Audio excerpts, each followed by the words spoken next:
Okay, I know it's not traditional for the bride to make a speech at her wedding, let alone before the groom, but this may well be the last time John gets the last word in, so I thought I'd let him enjoy it. Firstly, thank you all for coming, and I'm truly overwhelmed to see all of you. Every one of you was handpicked because you are important to us and our family. And I want to say how much it means for us to share our day with family and friends who love us. I know for many of you, it meant making huge efforts of rearranging your personal lives as well as arranging travel and accommodation, and we appreciate that more than you realize. We have family and friends here, not just from Singapore, but also from China, from New York, from San Francisco, London, South Korea, Colombia, and so on. Can those of you who flew in give a quick wave?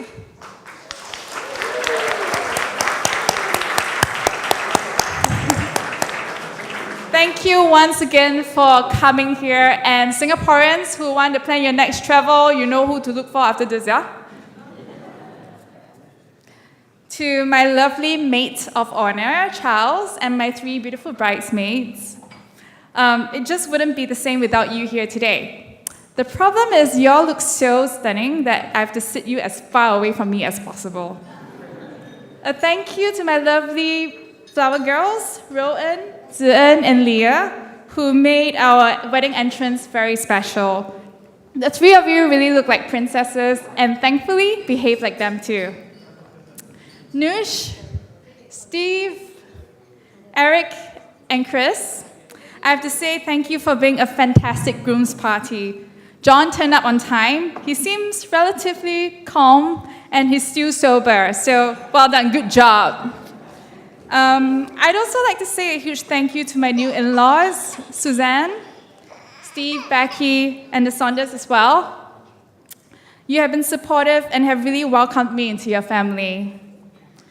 Suzanne, you are the kindest, sweetest mother-in-law I could ever ask for, and I'm so lucky I get to call you mom as well. John is an awesome person, and I truly mean all of the vows that I've made to him, and I will take great care of him. But I probably won't do his ironing, so he has to do that himself. And I need to thank Takuma and Ekuma, who are my dad's 2 older sisters. They have been the silent pillars of the Go family, always being supportive and cooking their way into our hearts. Takuma 和 Ekuma, 你们每年辛辛苦苦做的糕点，对我来说是特别美味的，因为它们含着你们的心意。谢谢你们这些年来给我们无限的支持和爱心。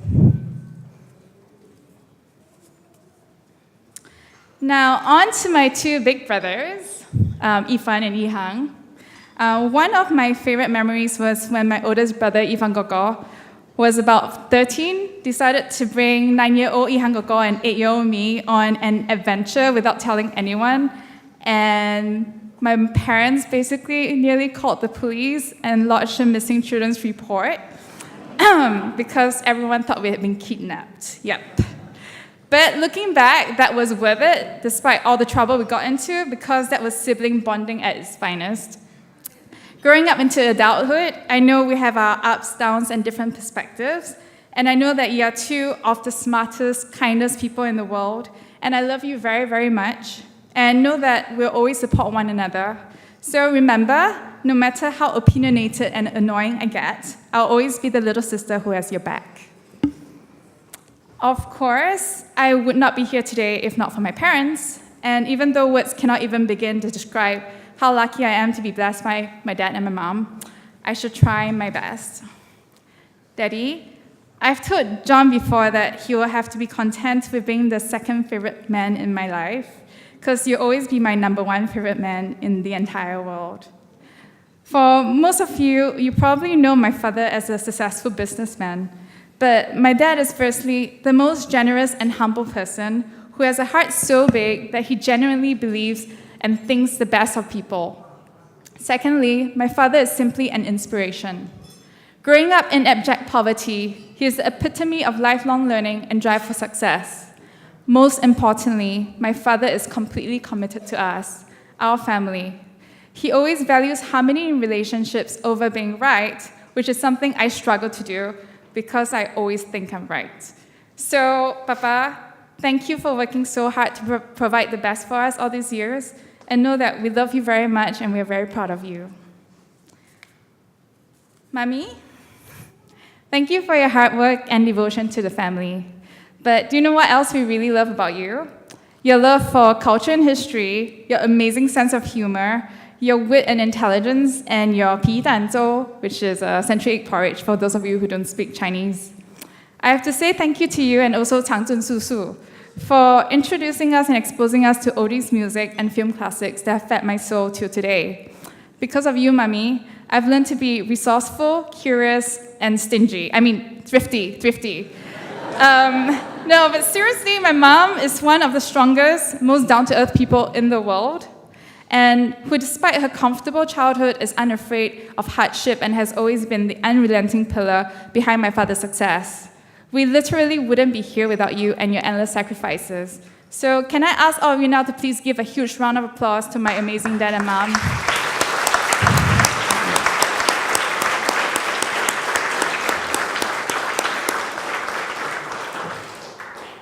Now, I'd like to dedicate the following segment to my dear nieces, and I hope to one day share this with my own children as well.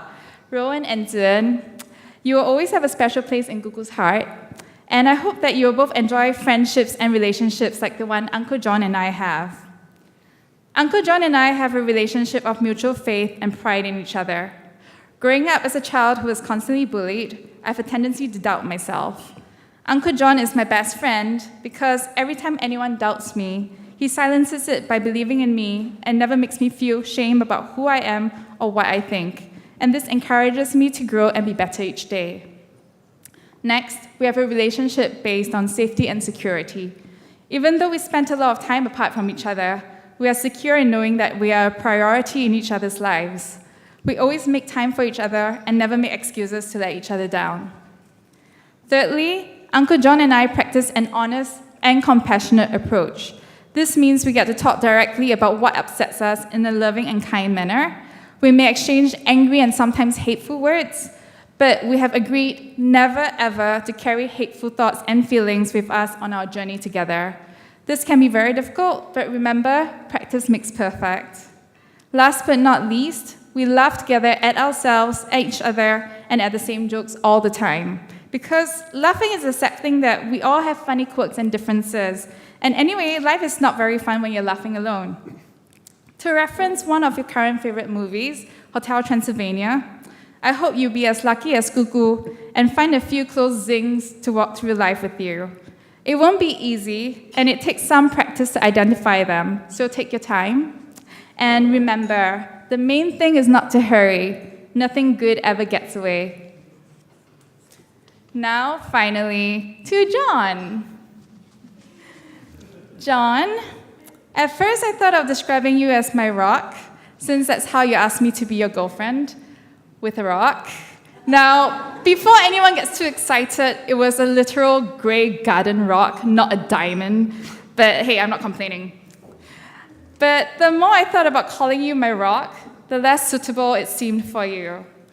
Rocks are cold and hard and rigid, and you're none of those things. You're not a rock.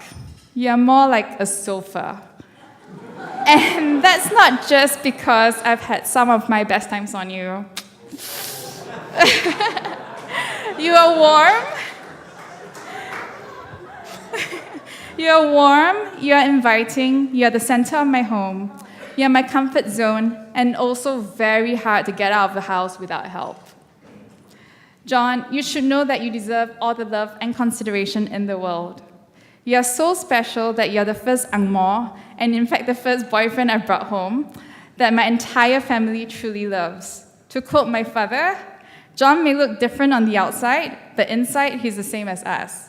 Or in Singlish, you are same but different lah. John Steinbeck once wrote, there are several kinds of love. One is a selfish, mean, egotistical thing, which uses love for self-importance. The other is an outpouring of everything good in you, of goodness and kindness and greater respect, which is recognition of another person as unique and valuable. John, you are my good kind of love, and I'm very happy and grateful for you.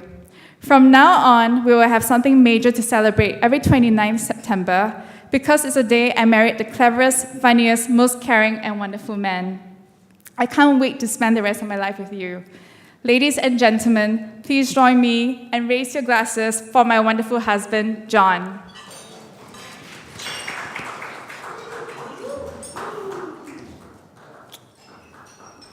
Okay, I go now. Bye-bye. Okay.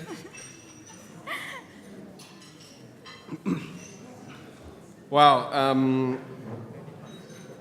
Talk about smashing a speech, right? Like, I'm not quite sure how I'm going to follow that, but I'll try.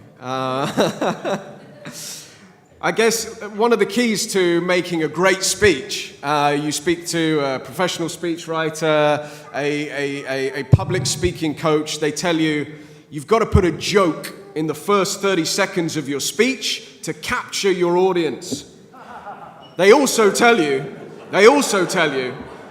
if you're nervous, you should imagine your audience naked. So I'm going to do both. That was the joke, you see right now. You got it, yeah, you got it. But no, this is a serious speech. And first of all, I do want to thank my new mum and dad for raising such an amazing, caring, kind, loving daughter. And I know that in Singapore there's a lot of talk about foreign talents coming in, taking your jobs, stealing your women, and for that I just wanted to say sorry.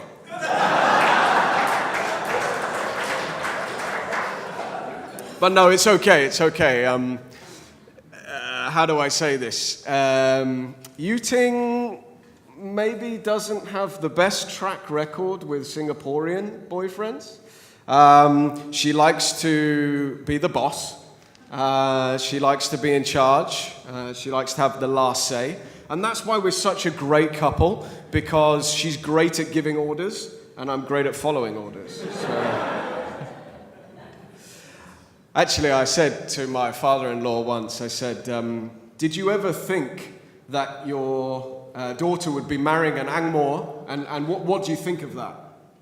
And he said, well, Yuting first went to New York 7 years ago, and my wife and I thought then, we realized that it might be a possibility, and so we've had many, many years to practice.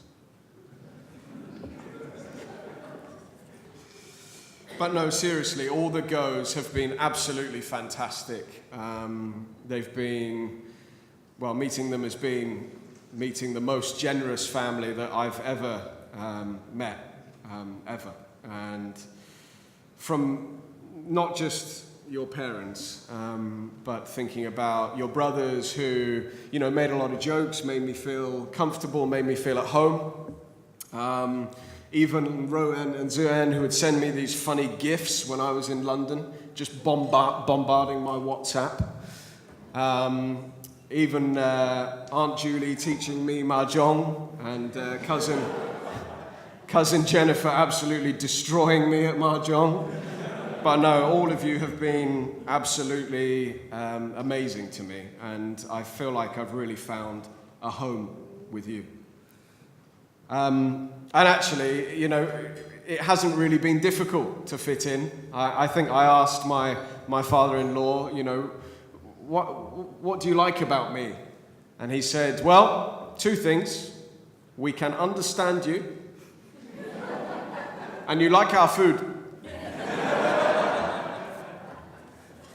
Moving on to my family, I just wanted to thank my sister, her husband Steve, my mum, brother, for making the trip out here. I know it's a long way. It's not easy to travel a long way with young kids, but I really appreciate you being here. I also want to... Excuse me. I want to thank a special person who is Jill Parker.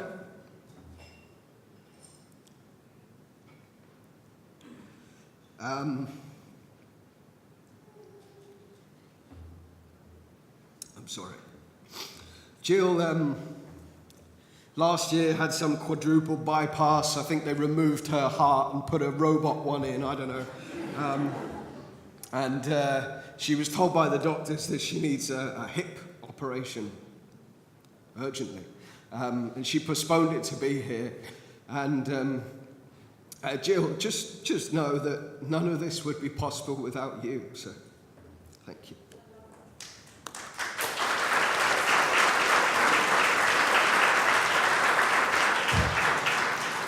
I would ask you to stand, but you'd probably fall over.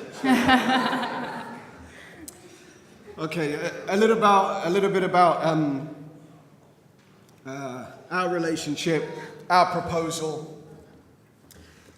Back to the funny. When Yuting and I were getting serious, and were about to propose, she told me the most important thing about the proposal, it has to be a surprise, right? It has to be a surprise. But yet she also told me, this is the ring I want. So, how do you make something a surprise when she's already picked out the ring? And anyway, I was thinking about that, and I was on my way to Singapore. First, I wanted to get her dad's permission.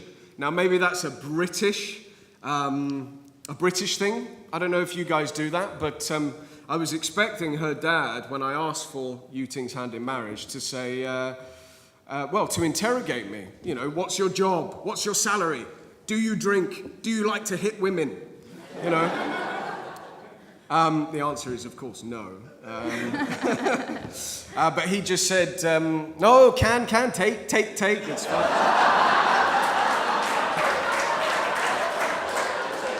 Not really. He said he trusts his daughter to make the right decision. And so, with that permission, we were at a rooftop bar, and I thought of a genius way to propose as a surprise, right? I'm going to throw her off track. So I told her, you know what? I don't think marriage is for me. I'm more of a lone wolf.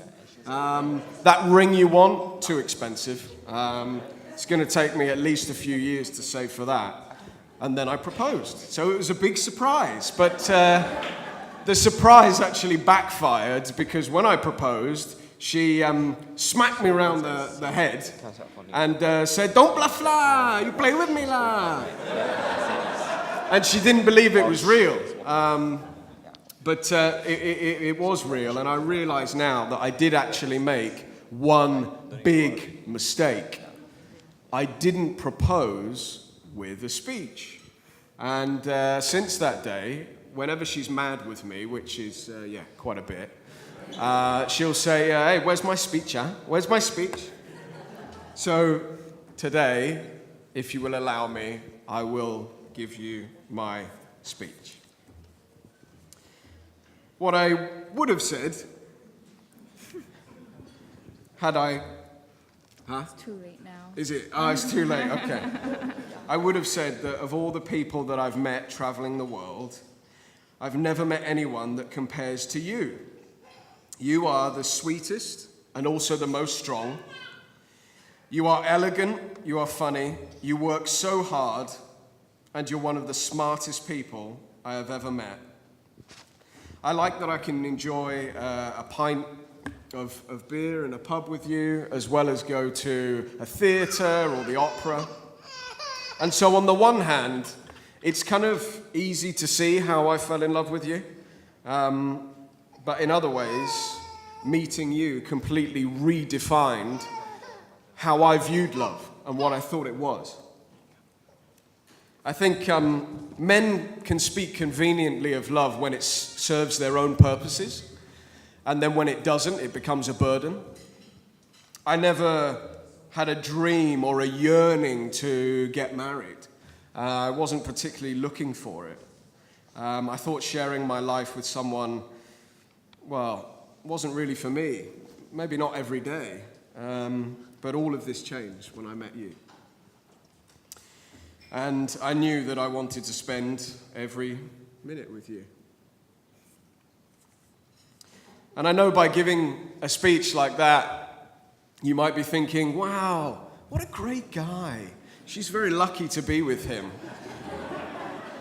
But it's not true. Sometimes I'm very grumpy. I'm very messy. I'm quite dirty. I like to finish work, come home, take off my pants, just leave them there, watch TV. I have very strong opinions. I always think I'm right. And when we were planning this wedding, when Yuting asked me, hey, what songs do you want?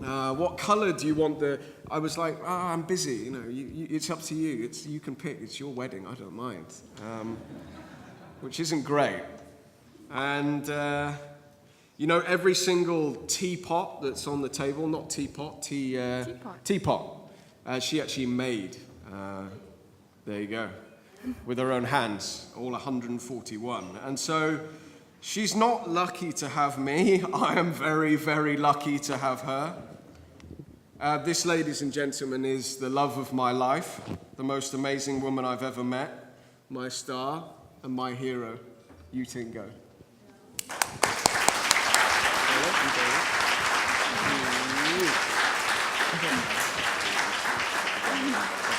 Thank you. Sorry about the crying. Thank you, Yuting and John. Thank you, guys. What a lovely speech.